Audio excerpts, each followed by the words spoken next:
నమస్తేనులా అందరికైతే శనార్థి. తెలంగాణ అంటేనే ఒక సంస్కృతి, సాంప్రదాయము, కట్టుబొట్టు, ఆచార వ్యవహారాలు, అదేవిధంగా తెలంగాణ చుట్టుముట్టు ఉన్నటువంటి కాకతీయ రాజులు ఏవైతే ఉన్నాయో, కాకతీయ రాజులు పరిపాలించినటువంటి సందర్భంలో వాళ్ళ యొక్క కట్టడాలు, అదేవిధంగా గుళ్ళే కావచ్చు, చెరువులను తవ్వించే విధానమే కావచ్చు, వీటి గురించి మొత్తం చెప్పుకుంటాం తెలంగాణ యాదికొస్తే. మరి అట్లాంటి తెలంగాణలో అయితే వరంగల్ జిల్లాకు సంబంధించి నరసంపేట నియోజకవర్గానికి సంబంధించి ఇక్కడ అశోక్ నగర్ అని ఒక గ్రామం ఉంటుంది.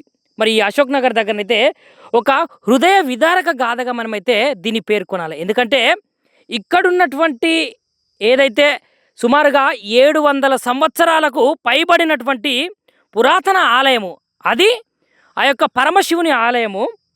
మరి ఇక్కడున్నటువంటి ఇప్పుడున్నటువంటి కాంగ్రెస్ పార్టీకి సంబంధించినటువంటి నాయకులే కావచ్చు, ఈ ప్రభుత్వమే కావచ్చు, ఈ పురాతన ఆలయాన్ని తొలగించి ఇక్కడనైతే ఒక ఇంటిగ్రేటెడ్ స్కూల్ను కట్టియాలి అని చెప్పేసి ఎప్పుడో మన పూర్వీకులు కట్టించినటువంటి కాకతీయ రాజులు, ప్రతాపరుద్రుడు, రేచర్ల ప్రతాపరుద్రుడే కావచ్చు, ఈ ఆలయాన్ని నిర్మించి ఇక్కడ పూజలు చేసేవారని ప్రసిద్ధిగా ఉన్నది. మరి ఇట్లాంటి పురాతనమైనటువంటి గుళ్ళను, మన చరిత్రను కనుమరుగు చేసేటువంటి ప్రయత్నమే ఈ కాంగ్రెస్ పార్టీ అయితే చేస్తుంది. మరి గుడుల మీద రాజకీయాలు ఎందుకు? ఈ గుడి శిథిలావస్తు వ్యవస్థలో ఉంటే ఒకవేళ దీనికి మరమ్మతులు చేసి అదేవిధంగా మంచిగా పూజలు అందించే విధంగానైతే ఈ ప్రభుత్వం చేయొచ్చు. ఎండోన్మెంట్ కింద చేసి వాళ్ళకు చెప్పి దీన్ని మంచిగా చేయాలి, ఈ గుడికి పూజలు అందుకోవాలి అనే విధానంలో చేయొచ్చు. కాకపోతే చూసుకుంటే ఎంత అధ్వానమైనటువంటి పరిస్థితిలో ఉన్నదంటే, భగవంతుని పేరు చెప్పుకొని కూడా రాజకీయాలు చేస్తున్నారంటే నిజానికైతే చాలా బాధ అనిపిస్తున్నదిలా. ఎందుకంటే ఇప్పుడు తెలంగాణలో ఎవరు చూసినా కట్టుబొట్టు, ఎంబటే దేవుళ్ళు, శివసత్తులు ఇట్లనైతే మనం చెప్పుకుంటాం కదా.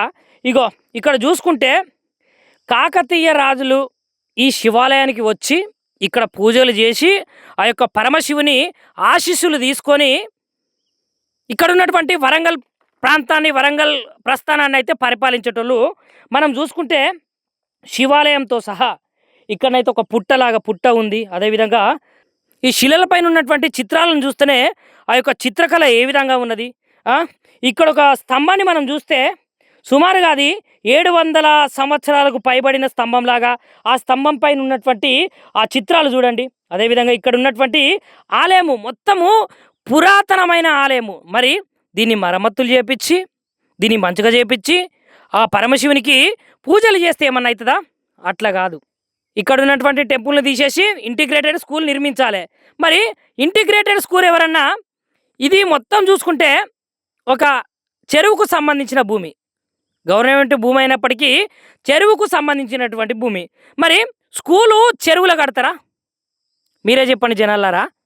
మీరు చూసుకుంటే అది కట్ట, గుండ్రంగా రౌండ్గా కట్ట ఉంది. కట్ట లోపల ఈ గుడి ఉంది. అంటే పురాతనంలో ఇక్కడ ఒక పెద్ద టెంపుల్ ఉండే.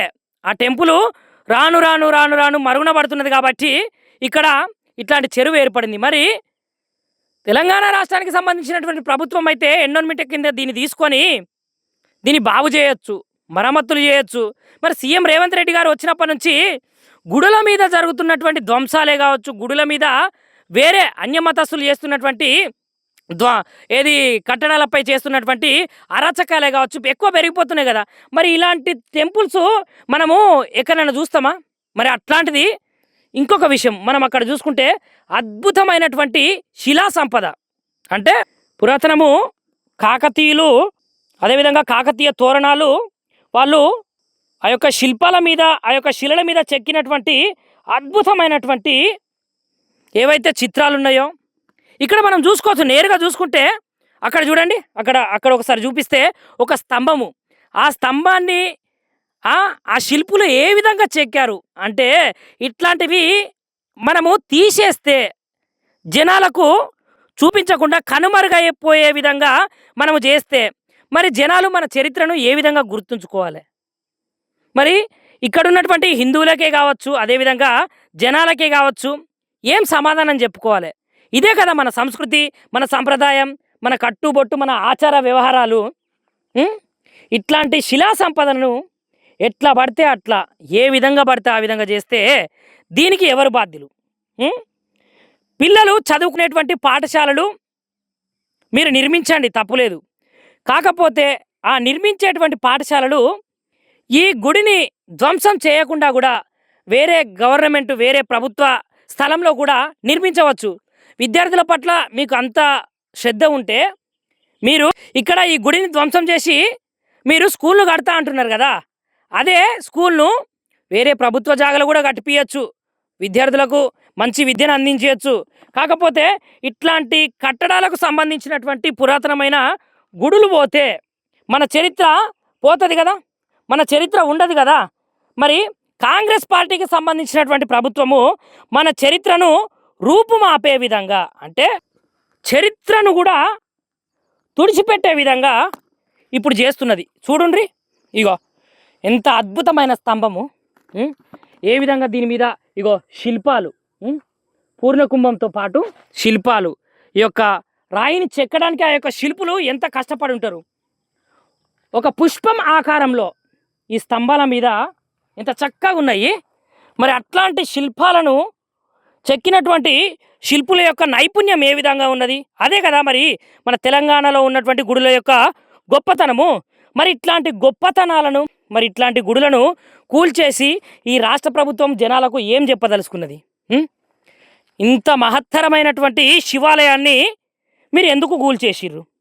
ఈ శివాలయాన్ని కూల్చే ముందు మీకు తెలియాలి కదా, ఆ పరమశివయ్య కన్ను తెరిస్తే ఏ విధంగా ఉంటుంది అనే ముచ్చట. సో చూడండి, ఇదండి కాకతీయ కళా సంపదను కాకతీయులు ప్రేమగా ఈ తెలంగాణ రాష్ట్రానికి చేసినటువంటి కట్టించినటువంటి గుడులను ఈ విధంగా ధ్వంసం చేస్తుంటే ఇప్పటి వరకు ఎవరు కూడా నోరిప్పడం లేదు. మరి నోరు ఎందుకు ఇప్పుతలేరు? దయచేసి జనాలారా ఒక్కసారి మీరైతే అర్థం చేసుకునే ప్రయత్నం అయితే తప్పకుండా చేయాలి. ఇది మన సంపద, ఇది మన పూర్వీకులు మనకి ఇచ్చినటువంటి సంపద. మరి ఈ సంపదను మనం భవిష్యత్ తరాలకు అందించాలి కదా, భవిష్యత్ తరాలకు ఇవ్వాలి కదా. మరి భవిష్యత్తు తరాలకు మనమేమిస్తున్నాము? ఈ కాంగ్రెస్ పార్టీ ఇట్లాంటి చారిత్రాత్మకమైన కట్టడాలను అయితే కూల్చేసే విధంగా మన భవిష్యత్ తరాలకు అందించాలనా? తప్పకుండా దీని మీద అయితే ప్రభుత్వం చొరవ తీసుకొని ఖచ్చితంగా న్యాయం చేయాలి. ఈ గుడిని తిరిగి పునర్నిర్మించాలి, పునర్ప్రతిష్ఠ చేయాలి అని అయితే మేమైతే అంటు. నమస్తే అన్న. నమస్తే సార్. అన్న, ఏందన్న మరి పురాతనంకు సంబంధించినటువంటి చారిత్రాత్మక ఈ కట్టడాన్ని ఎందుకు కూల్చివేసినట్టు? గత 800 సంవత్సరాల క్రితం, శతాబ్దాల క్రితం కాకతీయుల గణపతి ఛత్రపతి నాటి ఆలయం అన్న. ఇప్పుడు ఈ మధ్యలో ఈ రేవంత్ రెడ్డి ప్రభుత్వం ఈ స్కూలు అది ఇదని గుడిని వెనకటి నుంచి గుడి కూల్చాలంటే ఒక గంటలు పడుతుంది, కట్టాలంటే 1000 సంవత్సరాల స్కూల్ని కట్టి స్కూల్లో కడతాలంటే ఇప్పుడు మన విద్యార్థులకు ఏం సంస్కృతి అన్న? దానివల్ల ఈ గుడి ఏముందంటే ఈ కాంట్రాక్టర్లు ఏముంది, చెట్లు అవి తీసేస్తామని గుడి కూడా కొలగొట్టిళ్ళు. గుడి వెనకటి నుంచి ఉన్నది, గత మా తాతల చరిత్ర నుంచి. మా తాతలు మేము తరతరాలుగా శివాలయానికి కాకతీయ రాజులు ఇక్కడికి వచ్చి రేచర్ల ప్రతాపరుద్రుడు గణపతి దేవుడు ఇక్కడికి వచ్చి ఈ శివాలయానికి పూజలు చేసి పూజలు ఆచరించి ఉండేవాళ్ళని చెప్తున్నారు. అవును, వెనకడ అంతకుముందు కూడా నాగలేని ఉండేది, అది పాకాలాడ గుర్తింపుగా పాకాలగడ తీసుకెళ్ళి కనీసం ఊళ్ళో ఏం గుర్తింపు లేకుండా ఈ గుడులు కూలగొట్టి ఇట్లా ఇబ్బందులు చేసుడు, ఈ కాంట్రాక్టులు వాళ్ళ డబ్బుల కోసం ఆశపడి స్కూల్ అని గుడి నిలవించి గుడిని కూలగొట్టి స్కూల్ కడితే ఏం లాభం? సంస్కృతి పిల్లగాళ్ళకి ఏం నేర్పినట్టు? అంటే కాకతీయుల నాటి నాగలి ఏదైతే చెరువును తవ్వడానికి ఉపయోగించినటువంటి నాగలి ఇక్కడదేనా? ఇక్కడదే, ఇక్కడి అశోక్ నగర్ ప్రాంతం తీసుకెళ్లి పాకాల దగ్గర గుర్తింపుగా పెట్టిల్లు ఇప్పుడు సరస్సు దగ్గర. ఈ గుడి కూడా ఏముంది ఇప్పుడు డెవలప్ చేసి కూలగొట్టిల్లేమో, కూలగొట్టినంత మంది డబ్బులు కట్టించి మంచి సంస్కృతిగా గుడి చేస్తే బాగానే ఉంటుంది. మళ్ళీ ప్రతిష్ఠించాలి. ప్రతిష్ట పైన ఊళ్ళో ఎవరు వీళ్ళు ఎవరు ఊకోరు, ఆ దేవుడు ఊకోడు.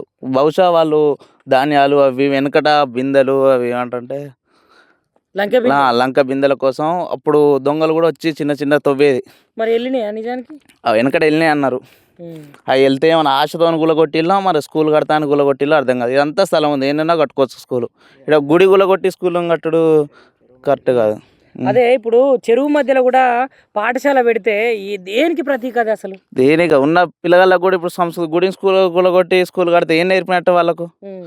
మరి ఇప్పుడు చదువుకుంటే పిల్లగాళ్ళైనా సరే చదువుకుంటానికి ఆ చదువులో చెప్పే దేవాలయాన్ని గులగొట్టి గుడి కట్టుడు ఇది కరెక్ట్ కాదు. అసలు దేవాలయం జోలికి వచ్చినా కరెక్ట్ కాదు. వాళ్ళు స్కూల్ కట్టినా స్కూల్ కూడా ముఖ్యంగా ఎవరు చేశారంటారు దీన్ని?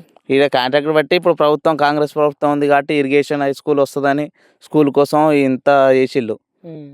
గుడి స్థానికులు ఇది కూలగొడుతుంటే స్థానికులు ఏ ఒక్కరు ఏం అడగలేదా? వచ్చిళ్ళు బీజేపీ ఇప్పుడు రాణా ప్రతాప్ రెడ్డి సార్ కానీ వీళ్ళు పెద్ద సుదర్శన్ రెడ్డి వీళ్ళందరూ వచ్చిళ్ళు. వచ్చి గుడికి సంబంధించేది పోరాటం చేసిళ్ళు కానీ ఏం గుడి ఇంగులగొట్టి కరెక్ట్ అయితే కాదు. గుడి ఇంగులగొట్టడు కరెక్ట్ కాదు. గుడి ఇంగులగొట్టకుండా గుడిని అప్డేట్ చేసి నువ్వు స్కూల్ కట్టుకో, గుడిని కట్టినాక స్కూల్ కట్టు.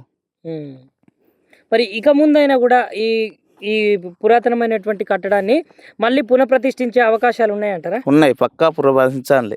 పోయినా గ్రామస్తులు వీళ్ళంతా ఎవరు ఊకోరు. లోపల శివలింగం ఉండేనని చెప్పారు. ఉన్నాయి, శివలింగం ఉంది, సరంగం కూడా ఈ నుంచి మన వరంగల్కు సరంగం ఉందని వెనకడ మా తాతల నుంచి చెప్పిళ్ళు. గత 800 సంవత్సరాల క్రితం నుంచి శతాబ్దాల నుంచి గుడి ఉన్నది. నిజంగా ఇప్పుడు లోపల స్వరంగం ఉన్నదా? ఉన్నది.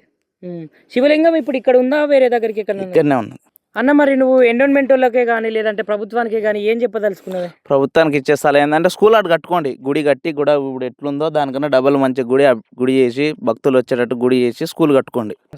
Okay, thank you sir. చూసిరు కదనులా, సనాతనం ఇది మన పురాణం. ఇట్లాంటి మన పురాతనమైనటువంటి చరిత్రనైతే రూపుమాపేదందుకే చూస్తున్నారు, రూపుమాపేదందుకే చేస్తున్నారు. మరి ఇట్లాంటి కట్టడాలైతే చరిత్రలో ఎక్కడ చూడము. మరి అట్లాంటి కట్టడాలనైతే తప్పకుండానైతే మళ్ళా పునఃప్రతిష్ఠించాలని చెప్పేసి మనమైతే అంటున్నాములా. మరి చూస్తూనే ఉండండి మిర్రర్ టీవీ. కెమెరామ్యాన్ సురేంద్రతో గుణ.